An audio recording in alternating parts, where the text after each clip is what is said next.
We begin our look at head coach Walter McCarty's new look coaching staff with a veteran bench boss. Todd Lickliter scaled the heights of the coaching profession at Butler, found himself in the valley, so to speak, at Iowa, then battled back at Marion. Lickliter comes to Evansville after a 3-year stint as advanced scout for Celtics head coach Brad Stevens. Now, Coach Lickliter, what made you decide to come to the University of Evansville?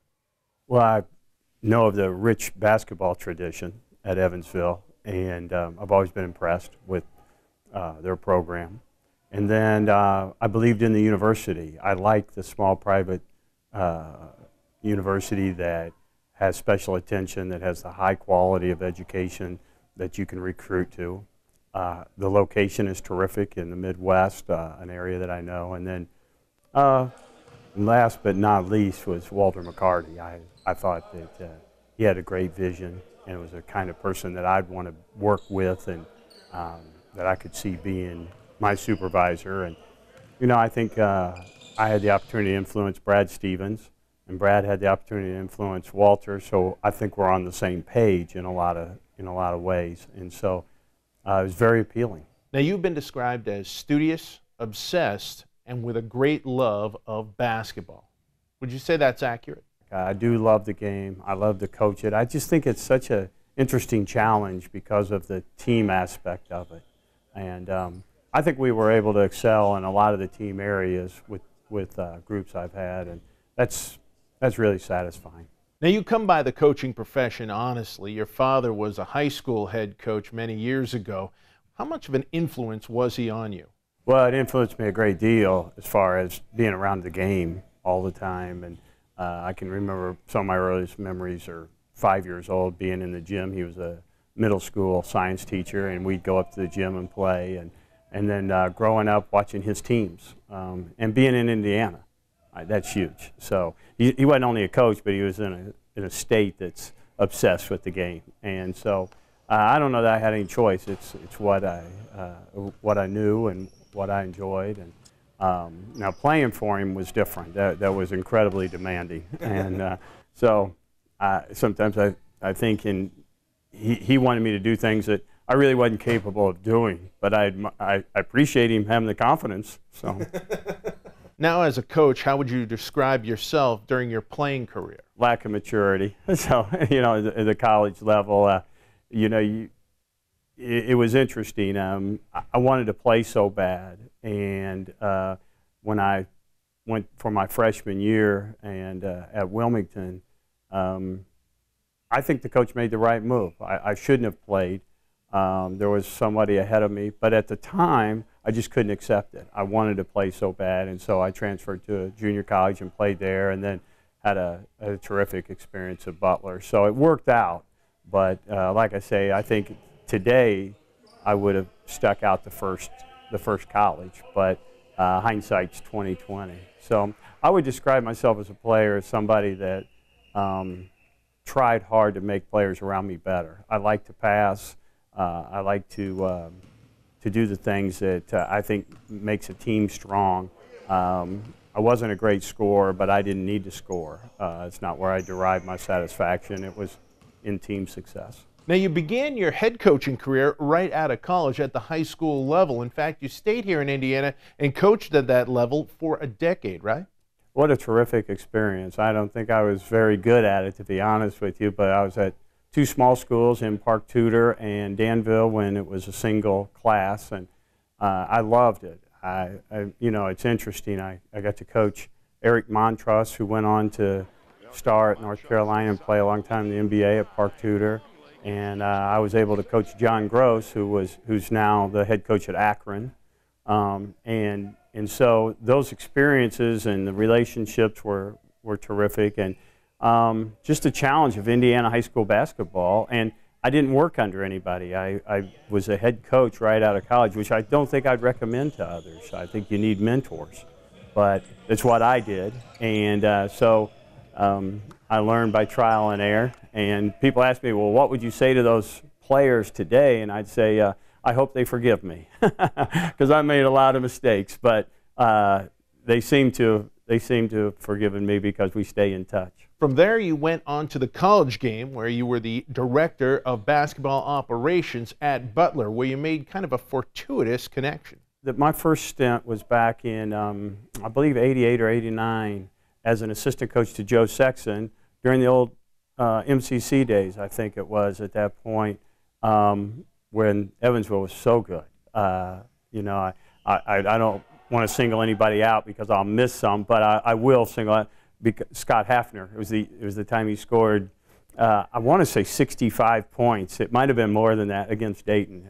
Incredible. But Evansville was very good. I spent a lot of time down here scouting, actually. St. Louis, Xavier, you know, just a terrific league. And that was my first experience. And Thad was a junior on that team, and we just hit it off. He loved basketball, and I did, and he was a student of the game even at that point. And so we became really close friends and remained close friends and ended up working together then for 2 years at Butler later. He and I were assistants on Barry Collier's team, and then he was elevated, and he kept me on his staff as an assistant coach. An interesting thing, then he brought John Gross, who I mentioned earlier, that played for me at Danville. I had introduced those two. So we were all on staff together. And then John ended up staying with Thad a long time. And so there's a lot of connections in this game, and it's important. Those are the important things. You then took the reins from Coach Mata and became the head coach of the Butler program, where you brought the Bulldogs back to national prominence. You also earned yourself National Coach of the Year honors. You were credited in developing the Butler Way. Is that something you're looking to bring to Evansville? I would think so. I would want to bring them anywhere. It was Butler's kind of a culmination of a lot of years of investigating, exploring, experiencing, to the point that I developed a way that I wanted to coach and a program model. And a lot of it was just built on character values and, you know, recruiting the right young people to represent Butler and what Butler was about. I really believed in it, and I knew how good Butler was to me as a student athlete, and it was an easy sell. And I see that at Evansville. I see it as an easy sell. I'm not saying we'll get everybody. I'm not saying that there aren't programs out there that, you know, might offer something different that someone's looking for, but I think we'll find the right players here, the right mix, and we'll coach them the way we're comfortable, and treating people respectfully, and just upholding high standards and believing in putting the team first and being sincere. I think in what you say and what you do, and that's one of the things I just absolutely am so impressed with Coach McCarty. He's just so genuine. He's sincere. He believes in people. He wants to bring out the best in them. He wants the best for his student athletes. Those things are so important as you build a team, because it allows you to recruit, sign, and nurture people who are on the same page with you. You present it, and people who come to Evansville, they're going to the young people are going to embrace the idea of earning a distinguished degree and elevating a program to the highest level. Now, this has got to be one of the most unique coaching staffs in the nation. You've got two former Division I head coaches, and you also have a former NBA player who has a national championship at Kentucky and also has NBA assistant experience, but has never been a head coach. Well, I think he sought that out. Think about it. You can tell that he's committed to Evansville by his staff, to be honest with you. Not because we're great or anything. I'm not saying that. I'm saying the reason he brought us on was for the experience, because he trusted us, because he believed in our vision. He believed that our vision and his vision were the same. And it wasn't a quick fence. It wasn't, can you bring me 2 super players or whatever. He knows we'll recruit the right players and get the right players, and he's not concerned with that we have them following us right now.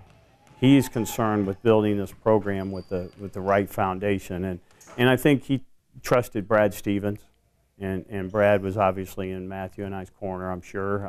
I never really asked Brad about it, but I got to think there's a loyalty there, as there would be in reverse. We believe in Brad also. So, yeah, I think that the other part that goes with that is if your head coach is going to trust you, then you need to make sure you have the program's best interest in mind in all decisions, and be analytical in what you tell him and what your approach, and not worry about always being right. I'm not concerned about being right. What I'm concerned about is getting it right, making sure it's right for us and for Evansville. Now, is that the kind of maturity that comes with the inevitable bumps in the road that a coach goes through in his career? I'd like to think that, they say the only thing worse than learning from experience is not learning from experience. So if you've got some tough experiences like I have, you need to analyze them, and you need to get better. That was another line that a friend told me: you get bitter or you get better. So when things are tough, you have to decide what's your approach going to be. What are you going to do to learn from that experience? And I think I have. And I don't agree with every decision that's been made in my career by others and all. But it isn't about that. It's about I'm not going to change others. I'm going to change me, and then hopefully I'm going to lead others correctly. And remember, you can keep up with all things Evansville athletics on GoPurpleAces.com, as well as Facebook, Twitter, Instagram, Snapchat, and our YouTube channel.